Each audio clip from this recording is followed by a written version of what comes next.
सही पिट रहा था यूएई, जो कल तक यूएई से लौट रहे थे। अच्छा, ऐसे बहुत सारे यूएई दुबई से लौटने वाले लोग हैं जो इंडिया में अब वो सेटल नहीं हो सकते हैं, वो अपना बाहर काम देख रहे हैं। मेरे भी ऐसे बहुत जानकार हैं कि भाई उनको यूएई में काम करना, वो यहाँ आके ना प्रोपेगेंडा कर रहा, भाई यूएई बहुत बढ़िया है, यूएई ने ये कर दिया, यूएई ने वो कर दिया, सब कुछ बढ़िया हो जाएगा। भाई ये इसलिए बेचारों को बोलना पड़ रहा है क्योंकि भाई इनका फ्यूचर में काम वही है। इन्होंने इंडिया अब फ्यूचर नहीं देखा, इंडिया के साथ काम नहीं करना है, इंडिया में नहीं रहना है, अब ये विदेश रहेंगे, वहाँ पैसा कमाएंगे। अब तो बेचारे मजबूर हैं इनकी हाँ में हाँ, हम भी मिला रहे हैं, हाँ भाई सही कह रहे हो मेरे भाई, हाँ समझ में सब आ रहा है, ठीक है। अब वो ये वीडियो देखेंगे मेरे दोस्त, कहेंगे भाई यार ये तुम तो यार हमारी ही बात खोल ले हो। सच सच है भाई, तुम मेरे दोस्त हो ना हो, ऐसी दोस्ती भी भाड़ में जाए जो झूठ के सहारे आगे बढ़े, कि तुम मुझसे उम्मीद करो कि तुम झूठ बोलो, प्रोपेगेंडा चलाओ और मैं तुम्हारी हाँ में हाँ मिलाऊं। नहीं, वो नहीं हो सकता। कह रहे थे कि यूएई पर, दुबई पर, अपने ही जानने वाले मेरे, अरब पर हमला नहीं करना चाहिए ईरान को, जबकि ईरान और खुद यूएई के जो ओरिजिनल बाशिंदे हैं, जो अरब हैं, वो कह रहे हैं कि सही कर रहा है ईरान। हम खुद नहीं चाहते, मतलब आम आवाम खुद नहीं चाहती कि अमेरिका उनकी जमीन पर हो। क्यों है अमेरिका, क्यों है अमेरिका भाई हमारे मुल्क में? ये जो जेन्युइन अरब हैं उनकी सोच है। और ईरान शुरू से कह रहा है कि हम आपकी जमीन पर हमला नहीं कर रहे हैं, आपकी वो जमीन जो जमीन आपने किराए पर अमेरिका को दी है, और अमेरिका उस जमीन का इस्तेमाल हम पर हमला करने के लिए कर रहा है। अब ये बात तो आपको पता है कि सबसे ज्यादा मिसाइलें ईरान ने यूएई पर दागी है, दुबई पर दागी है। अगर किसी के दिमाग में ये चल रहा हो अभी भी कि गलत दागी है, तो अभी आपका दिमाग 30 सेकंड में बदल जाएगा। भाई जहां America, Europe, Germany, France, Britain सब कह रहे हैं कि जंग खत्म हो जाए तो ज्यादा बेहतर है। डोनाल्ड ट्रंप की हवा टाइट है बुरी तरह से, और वो तड़प रहा है, खुद तड़प रहा है कि भाई ये सीज फायर हो जाए, क्योंकि नुकसान बहुत तगड़ा हो रहा है। अमेरिका में खाना पानी भी अब महंगा होना शुरू हो गया है।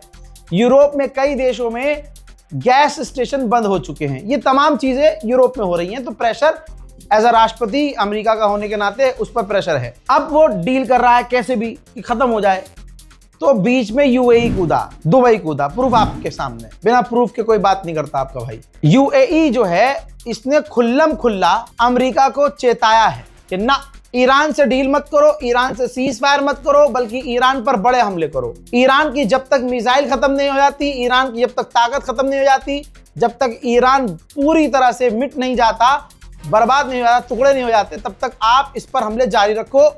और इसी यूएई का नाम सबसे पहले आपके इस भाई ने बता दिया था 19 घंटे पहले कि जो अरब देश ईरान के ऊपर अमेरिका के साथ मिलकर हमला करेगा वो या तो यूएई होगा या बहरीन होगा। तो बहरीन का मैंने तभी कह दिया था, वो बहुत छोटा है, वो इतना कूद के सामने नहीं आएगा, लेकिन यूएई का नाम मैंने क्लियर लिया था। यूएई वो देश है, क्लियर हो गया है, रिपोर्ट में आ गया है। जो अरब देश अमेरिका के साथ ईरान के खर्ग आइलैंड और ईरान पर कब्जा करने के लिए हमला कर सकता है अमेरिकी फौज के साथ मिलकर, वो यूएई है, दुबई है। ठीक, तो अब तमाम जितने भी मुसलमान हैं सबके मन में ये आ ही गया होगा इंशाल्लाह कि यूएई इसका मतलब सही पिट रहा था, ईरान सही मार रहा था इसे, क्योंकि भाई ये लातों के भूत हैं, ये नहीं मानेंगे।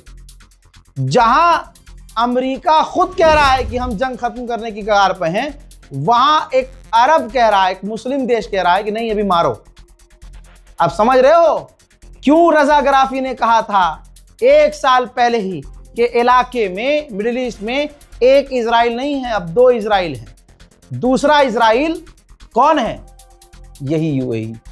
और अभी इनकी औकात में और खोल दूं अगर आपकी इजाजत हो, खींच दूं नाड़ा, खींच दूं नाड़ा पूरा, ठीक है हजरात। अभी इस जंग से पहले सऊदी अरब के विदेश मंत्री और सऊदी अरब के ऑफिशियल्स ने कहा था कि यूएई इजराइल का टटपूंजिया है, और यूएई एलाई नहीं है इजराइल का, बल्कि उसके साथ उसके प्रोपेगेंडे को, उसके मकसद को, ग्रेटर इजराइल को आगे बढ़ा रहा है। और आज यही सऊदी अरब जो कल तक इसको क्लियर था कि यूएई इजराइल बन चुका है और इजराइल के लिए काम कर रहा है। आज सऊदी अरब और यही यूएई एक हो गए हैं ईरान के खिलाफ। अल्लाह अकबर, अल्लाह अकबर। अरे मुसलमानों, है मेरी जान, तुम्हें ये समझ में नहीं आता, तुम्हें ये नजर नहीं आता। भाई गुजारिश है, अगर अभी भी किसी को यूएई बड़ा अच्छा लग रहा हो और जो ये अरब के ऊपर जो मालिक बन के बैठे हैं, मोहम्मद बिन सलमान, यूएई का क्राउन प्रिंस, ये बादशाह, प्रधानमंत्री यूएई का, ये तुम्हें अगर लगता है कि ये मुसलमान हैं, ये बड़े अच्छे हैं, मन में अगर फीलिंग आती है कि वो बड़े अच्छे हैं, तो अपनी वालिदा से पूछ लेना कसम देके कि असली बाप कौन है मेरा। क्योंकि भाई जो अच्छी कोख से पैदा हुआ होगा ना, उसे पहले ही फीलिंग आ जाएगी, एहसास हो जाएगा, उसका ईमान पाक होगा, उसे एहसास हो जाएगा कौन गलत है कौन सही है। और ये तमाम चीजें देखने के बाद भी अगर किसी को लग रहा है कि यूएई सही है, मोहम्मद बिन सलमान बहुत अच्छा आदमी है, तो माफ कीजिएगा, कंफर्म कर लीजिए अम्मी से अपनी। इजराइल और अमेरिका का सिर्फ यही प्लान था कि खामनाई को हम जैसे ही मारेंगे ईरान घुटने पर आएगा, लेकिन ऐसा नहीं हुआ। 26-27 दिन गुजर चुके हैं, यह जंग अमेरिका पे भारी पड़ चुकी है। और सोचिए 10,000, अमेरिका ने बताया 10,000 बार हमले अमेरिका ईरान पर कर चुका है। अल्लाह अकबर। अरे मेरे परवरदिगार, मैं कैसे बताऊं भाई, 10,000 बार हमले हुए हैं ईरान पर सिर्फ अमेरिका के द्वारा। इसके बावजूद ईरान लड़ रहा है, ईरान जख्म पर जख्म खा रहा है, लेकिन लड़ रहा है। बंकर में छुप के, पीछे बड़ी एलसीडी लगाकर, उसमें वॉलपेपर लगाकर, क्लोजअप शॉट देकर नेतन्याहू एक्टिंग कर रहा है कि जैसे वो किसी बढ़िया खुले आसमान के नीचे है और चूहे की नस्ल ऐलान कर रही है कि हम ईरान पर बड़े हमले जारी रखेंगे, लेकिन ये बिल में छुपे रहेंगे। पुतिन ने, रूस के राष्ट्रपति ने बड़ा बयान दिया है, बड़ी बात कही है जो सही नहीं लग रही है मुझे, बहुत बुरा हो सकता है। उन्होंने कहा कि जो भी मिडिल ईस्ट में जंग चल रही है और जो भी इस जंग में शामिल हैं, वो भी नहीं बता सकते, हम भी नहीं बता सकते कि अब आगे क्या होगा, क्योंकि हालात बिगड़ चुके हैं। अमेरिका के फॉरेन पॉलिसी अखबार ने लिख दिया है कि अमेरिका अब एक रॉग स्टेट बन चुका है, यानी जिसका किसी चीज पर कंट्रोल नहीं है। ईरान ने डे 1 कह दिया था कि तेल के दाम इतने बढ़ेंगे जितना तुम सोच नहीं पाओगे। लीजिए, $107 पर बैरल तेल के दाम पहुंच चुके हैं, हर दिन बढ़ रहा है। उधर ईरान अभी भी कितने नुकसान हो रहे हैं मैं उंगली पे गिना नहीं सकता, खुदा की कसम नहीं गिना सकता, लेकिन मैं ईरान की लड़ाई दिखा रहा हूं कि ईरान चोट जख्म खा रहा है, लेकिन IRGC ड्रोन लगातार लॉन्च कर रही है। ये तस्वीर देखिए, मिसाइल लॉन्च कर रही है, दुश्मन की तरफ लगातार ईरान के हमले जारी। ये जो अगली वीडियो है ये इंपॉर्टेंट है। मिसाइल जो दागी है उस पर फोटो चिपकाया है ईरान के IRGC ने कि जब ईरान के अंदर अमेरिकी फौज दाखिल होगी तो हथियारों से होगी, और जब अमेरिका की फौज ईरान से भागेगी तो कफन में भागेगी, कफन लेकर भागेगी, उनके जनाजे लेकर भागेगी। उसके बाद उस मिसाइल को दुश्मन पर लॉन्च किया गया है। दुनिया में मुझे बताओ कोई ऐसा मुल्क है, रशिया और यूक्रेन का भी दिखा दो, अजरबैजान आर्मीनिया के बीच हुआ है, ऐसा कहीं नहीं हुआ। मिसाइलों पर मैसेज, मिसाइलों पर फोटो, मिसाइलों पर पैगाम लिख लिख कर अगर कोई किसी पर हमला करता है तो वो ईरान।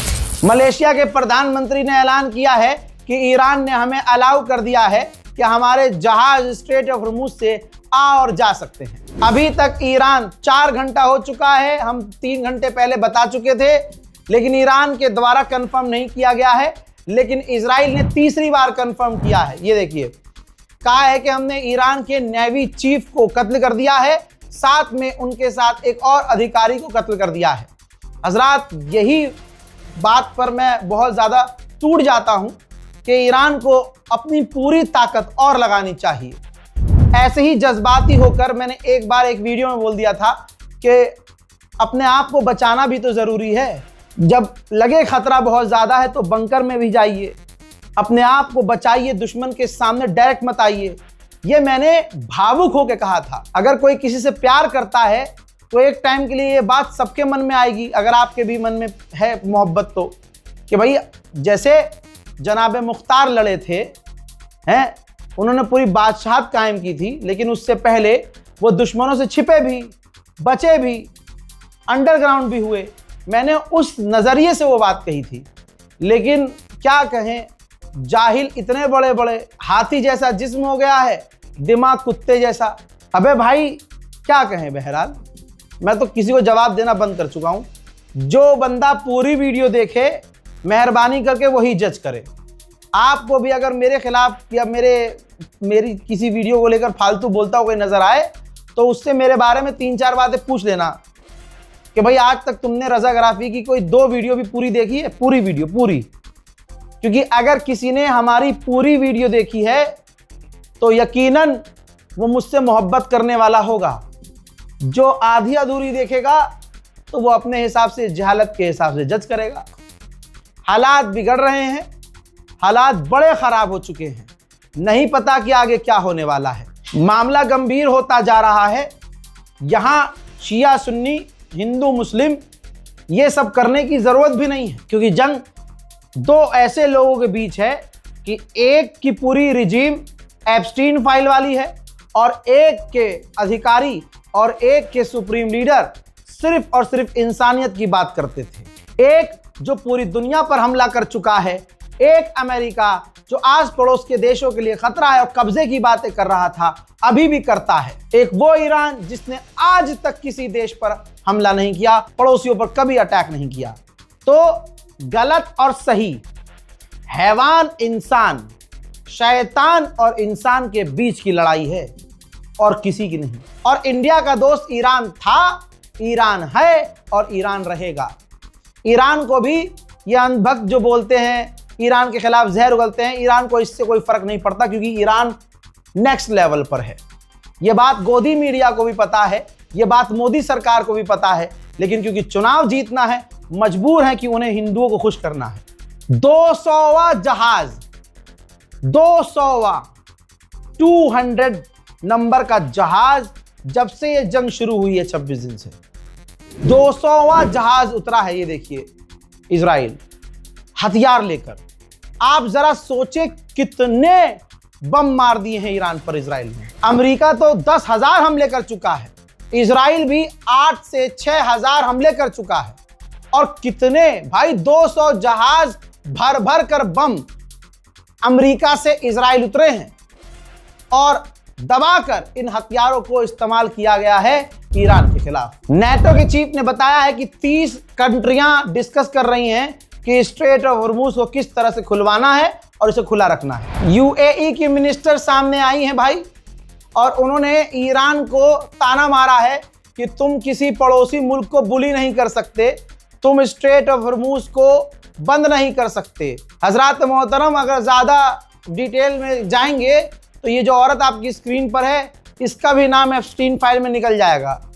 अरब की टॉप लड़कियों का, टॉप मिनिस्टर का, ऐसी आपके पास खबरें आ चुकी हैं ऑलरेडी, मैं दोबारा रिपीट नहीं करना चाहता। अरब की इन लड़कियों की, इन औरतों की जो फाइल आई है, जो सीधा सीधा एप्स्टीन फाइल में शामिल थी, अपनी बहनों तक को पेश किया। आज ईरान को ज्ञान दे रही हैं, आज ईरान को ज्ञान दे रही हैं। और ये यूएई की मिनिस्टर है। यूएई जो उस इलाके में, मिडिल ईस्ट में नया इजराइल है। मतलब तुम अमेरिका को अपने यहाँ हथियार खाने बनाने दो और अपनी जमीन दो ईरान पर हमला करने के लिए, और फिर जब सामने से जवाबी कार्रवाई हो तो तुम दुनिया के आगे आके छाती पीटो। बहुत बढ़िया भाई, दोगलापन तुम्हारा। वर्ल्ड ट्रेड ऑर्गेनाइजेशन ने कहा है कि 80 सालों में पहली बार ऐसा हुआ है, 80 सालों में, कि पूरा ट्रेड बर्बाद हो चुका है दुनिया का। हजरात, फिलहाल की इस रिपोर्ट में इतना ही। इससे पहले कई अपडेट दे चुका हूं भाई। 26 दिन हो गए हैं, दुआ कीजिएगा। आपके सामने जैसा हूं वैसा आ रहा हूं। ऑफिस में हम रह रहे हैं, ऑफिस में ही खा रहे हैं, ऑफिस में ही आराम क्या ही कर रहे हैं। 24 घंटे लगातार तो अपडेट आ रही है। आपके पास इतने नोटिफिकेशन आते हैं जितने आप वीडियोस हमारे देखते भी नहीं हैं। तो दोस्तों, यहां बात सिर्फ पैसे की थोड़ी है, यहां बात जज्बात की है, यहां बात ईमान की है, यहां सही और गलत की बात है, यहां हमारे ईरान की बात है। इसलिए मैं अकेला नहीं हूं, मेरे साथ चंद लोग हैं मेरे दफ्तर में जो अपनी माँ से दूर, अपने बाप से दूर, अपने घर और परिवार से दूर, जैसे हैं वैसे हैं, बस काम कर रहे हैं, काम कर रहे हैं और सिर्फ काम कर रहे हैं। कोई और, मैं किसी पर तंज नहीं कस रहा हूं। क्या आपने मुझे, जब से ये जंग शुरू हुई है, आपने क्या मुझे देखा है कि मैं कहीं सज धज के क्रीम प्रीम लगा के, ये भी साफा भी इसीलिए बांधना पड़ जाता है कभी कभी क्योंकि बाल सही करने का टाइम नहीं होता है। आप परिवार है मेरा, इसलिए बता रहा हूं। आप 24 घंटे मुझे अपने घर में देख रहे हैं तो मैं आपके घर के अंदर ही हूं और आप मेरा परिवार है, इसलिए बता रहा हूं। अभी भी ये साफा इसीलिए बांधा है क्योंकि बाल सही करने का, मुंह धोकर चमकने का, स्टाइल मारने का टाइम नहीं है। दसियों तरह की परेशानी है। मेरे डॉक्टर बेचारे 10 बार मना कर चुके हैं कि भाई दवाई नहीं दे सकता, तुम्हें आराम की जरूरत है, कोई दवाई काम नहीं करेगी। तो इसीलिए भीख मांगता हूं आप लोगों से बार बार कि दुआ किया कीजिए, दुआ कीजिए, दुआ कीजिए, दुआ कीजिए, क्योंकि मुझे पता है जहां पैसा काम नहीं आता, जहां दुनिया की कोई चीज काम नहीं आती, वहां दुआ काम आती है। समझ रहे हैं आप? तो दुआ कीजिए मेरे लिए, मेरी पूरी टीम के लिए, कि जो 24 घंटे लगे हुए हैं मेरे साथ। आसान है किसी को उल्टा सीधा बोल देना, आसान है अपने मन से कुछ भी कह देना, व्यूज के लिए, लाइक के लिए। अल्हम्दुलिल्लाह व्यूज और लाइक 12 महीने अच्छे आते हैं। रेगुलर व्यूवर्स हमारे जानते हैं, लाइक और व्यू के लिए वो लोग वीडियो बना रहे हैं जो 12 महीने, उनसे पूछो 12 महीने क्या कर रहे थे तुम, पिछले 6 साल से कहां थे तुम? कोई रिकॉर्ड नहीं है। आज जंग खत्म हो जाएगी, कल वो अपने धंधे दूसरी चीजों में शुरू हो जाएंगे। लेकिन रजाग्राफी का ये पहले से काम था, अभी भी ये काम है और आगे भी ये रहेगा। दुआ में याद रखिए, यही मेरी गुजारिश है। वस्सलाम।